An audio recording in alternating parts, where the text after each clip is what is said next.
एक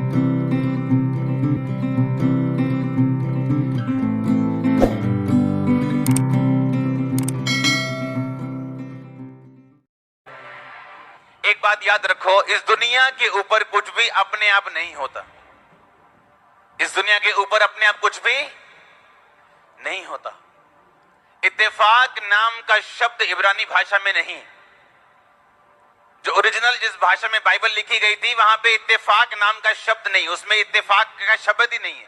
इत्तेफाक नाम की कोई चीज ही नहीं। परमेश्वर ने कहा, लोग मुझे क्या कहते हैं?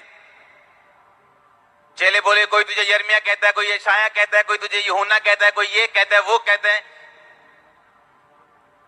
परमेश्वर ने कहा, नहीं पतरस, तुम मुझे क्या कहता है? कहता, तू जीवते परमेश्वर का पुत्र मसीह है। यीशु मसीह ने कहा, यह बात तुझ पर मांस और लहू ने नहीं, लोगों ने नहीं, बुद्धि ने नहीं, तेरी ज्ञान और समझ ने नहीं, इंसानी बुद्धि ने नहीं, पर परमेश्वर की आत्मा ने तुझ पर प्रकट की है। तो आत्मा ने इसीलिए प्रकट की है, अगर तू आत्मा से चला होगा तो। इसलिए अब मैं तुझ पर कलीसिया बनाऊंगा और अधोलोक के फाटक उस पर प्रबल नहीं होंगे।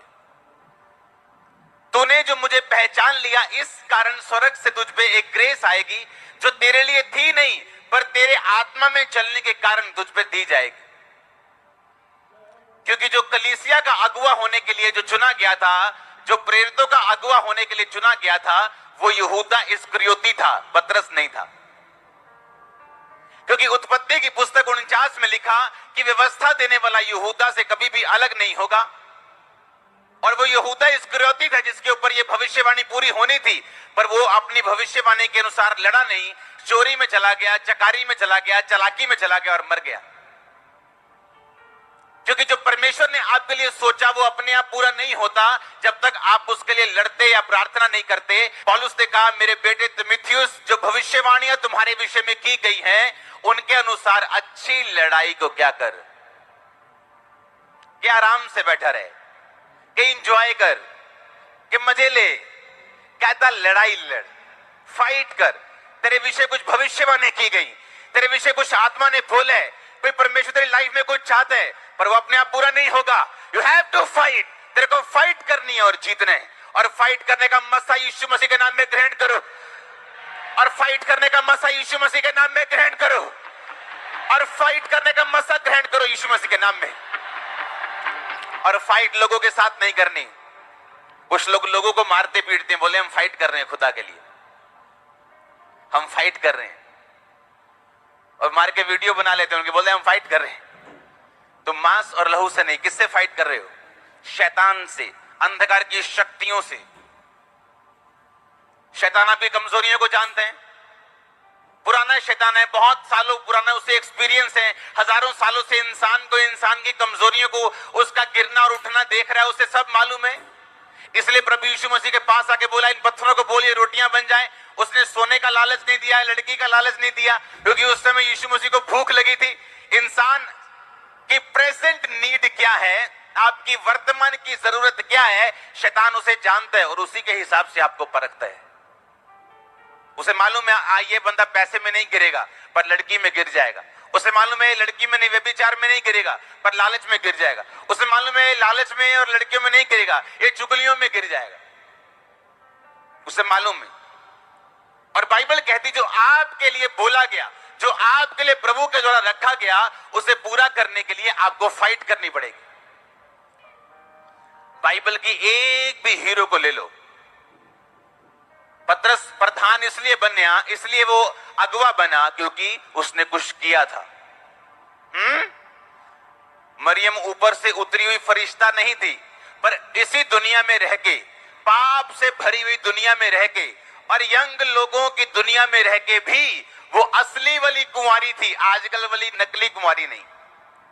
हाँ, रियल वर्जन, रियल कुंवारी थी। और बाइबल कहती जब परमेश्वर ने उस पे दया की और दूध बोला तो पुत्र जनेगी, तो लिखा जब बेटा हुआ तो उसने स्तुति गान गाया कि परमेश्वर ने अपनी दासी की दीनता के ऊपर क्या की।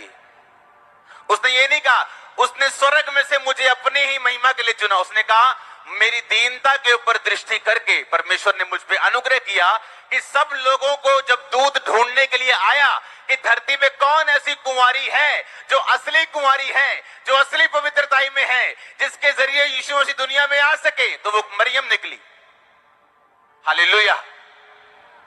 तो इसका मतलब क्या? कुछ भी अपने आप नहीं होगा। आपका एक रोल है, आप रोल पूरा नहीं करेंगे, खुदा अपना रोल पूरा नहीं करेगा। आप अपने रोल में पीछे रह जाएंगे, परमेश्वर अपने रोल में पीछे रहेगा आपकी लाइफ में। हालेलुया। कुछ भी अपने आप पूरा नहीं होगा। हालेलुया। एक वचन मैं पढ़ना चाहता हूं। हम सब ने सुलेमान के बारे में बहुत सुना कि नहीं सुना? उसकी एक खासियत मैं आपको बताता हूं। सुलेमान की पहली खासियत यह थी, उसके पास ऐसी बुद्धि थी जो धरती पे किसी के पास नहीं थी। हाँ या ना? दूसरी खासियत सुलेमान की यह थी कि सुलेमान की लाइफ में कोई भी लड़ाई नहीं थी, शांति थी, और कोई भी विपत्ति नहीं थी। हाँ या ना?